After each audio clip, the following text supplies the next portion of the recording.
और अब चलिए आगे बढ़ते हैं।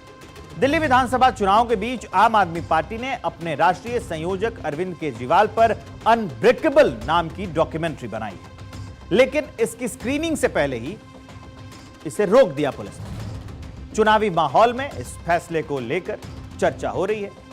दिल्ली में चुनावी घमासान के बीच चुनाव अरविंद केजरीवाल पर बनी डॉक्यूमेंट्री की स्क्रीनिंग रोक दी गई। यह डॉक्यूमेंट्री अनब्रेकेबल नाम से बनाई गई। डॉक्यूमेंट्री निर्माता का दावा है कि दिल्ली पुलिस ने स्क्रीनिंग की अनुमति नहीं दी है, जिसके कारण इस पर रोक लगा दी गई है। यह स्क्रीनिंग शनिवार को 12 बजे दिल्ली के प्यारे लाल भवन में होनी थी। दिल्ली की मुख्यमंत्री आतिशी को इस स्क्रीनिंग में शामिल होना था। यह डॉक्यूमेंट्री अरविंद केजरीवाल और आम आदमी पार्टी के नेताओं के जेल जाने और फिर बाहर आने की कहानी को लेकर तैयार की गई है। आम आदमी पार्टी पर एक फिल्म बनी है।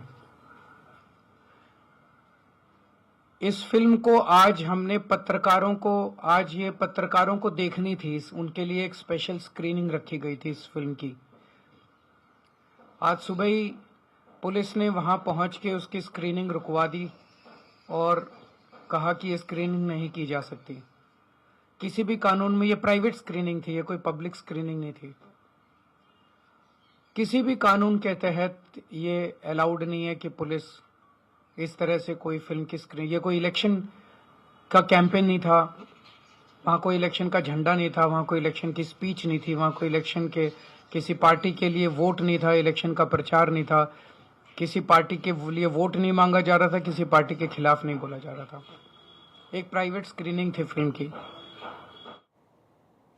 डॉक्यूमेंट्री पर सियासत गर्म हो गई है। बीजेपी नेताओं ने अरविंद केजरीवाल पर निशाना साधा है।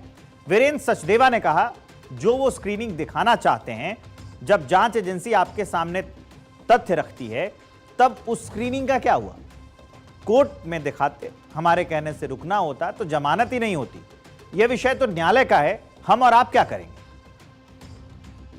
वो स्क्रीनिंग दिखाना चाहते हैं, वो स्क्रीनिंग मुझे नहीं पता क्या है स्क्रीनिंग की, लेकिन जब जांच एजेंसी आपसे बात करती है, जांच एजेंसी आपको कागज दिखाती है, जांच एजेंसी आपके सामने चीजें रखती हैं और माननीय सुप्रीम कोर्ट इसका संज्ञान लेते हैं।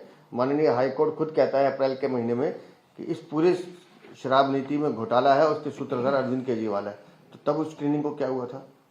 कोर्ट में जवाब देना चाहिए ना। अरविंद केजरीवाल को दिल्ली पुलिस को स्क्रीनिंग नहीं करानी। अरविंद केजरीवाल को जो स्क्रीनिंग करानी है वो माननीय न्यायालय में जाके दिखाए, क्योंकि जमानत उनको माननीय न्यायालय ने दी है और जांच अभी वहां चल रही है। नहीं, हमारे कहने से अगर रुकता होता तो भाई साहब जमानत ही नहीं होती। वही डॉक्यूमेंट्री दिखाए जाने को लेकर दिल्ली पुलिस का कहना है कि इस आयोजन के लिए कोई अनुमति नहीं ली गई थी, इसलिए यह दिशा निर्देशों का उल्लंघन होगा। हम सभी दलों से इस समय चुनाव नियमों और विनियमों का पालन करने का आग्रह करते हैं। चूंकि चुनाव घोषित हो चुके हैं, इसलिए राजनीतिक दलों को डीईओ कार्यालय में सिंगल विंडो सिस्टम के माध्यम से अनुमति के लिए आवेदन करना होगा। चुनाव के दौरान ये एक मानक प्रक्रिया है। आपको बता दें कि अरविंद केजरीवाल पर शराब घोटाले को लेकर केस चल रहा है। उन्हें 13 सितंबर 2024 को सुप्रीम कोर्ट से जमानत मिल गई थी। सुप्रीम कोर्ट ने उन्हें कुछ शर्तों पर जमानत दी थी। इसमें एक शर्त यह भी थी कि अरविंद केजरीवाल अपने शराब घोटाला मामले को लेकर कोई सार्वजनिक बयान या टिप्पणी नहीं करेंगे। यहां अरविंद केजरीवाल जेल के पूरे मामले को ही दिल्ली में स्क्रीनिंग के जरिए दिखाना चाहते हैं। तो वहीं आम आदमी पार्टी की डॉक्यूमेंट्री को लेकर सौरभ भारद्वाज ने कहा कि इस फिल्म को दिखाने में पुलिस का कोई ही रोल नहीं होता है, तो पुलिस से इसकी इजाजत क्यों ली जाती? अब हम इस फिल्म को जनता को दिखा कर रहेंगे, चाहे हम कमरे में बैठकर मोबाइल में दिखाएं या फिर व्हाट्सएप पर भेजें। तो वहीं दूसरी तरफ बीजेपी भी इसे लेकर केजरीवाल पर हमलावर है। चलिए आगे बढ़ते हुए अगली खबर का रुख करते हैं। दिल्ली विधानसभा चुनाव के दौरान आम आदमी पार्टी के नेता अरविंद केजरीवाल ने एक बड़ा ऐलान किया है। उन्होंने कहा कि अब दिल्ली में किराएदारों को भी मुफ्त बिजली और पानी की सुविधा दी जाएगी। केजरीवाल ने बताया कि इस योजना का खास फायदा पूर्वांचल के लोगों को होगा। केजरीवाल ने विशेष रूप से पूर्वांचली समाज को इस योजना से बड़ा लाभ मिलने की बात कही। उनका दावा है कि इस योजना से कई लोग जो किराए पर रहते हैं, उन्हें भी ये सुविधाएं मिलेंगी, जो अभी केवल मकान मालिकों को ही मिल रही है। लेकिन दुख की बात है कि दिल्ली में रहने वाले किराएदारों को फ्री बिजली और फ्री पानी का बेनिफिट नहीं मिलता।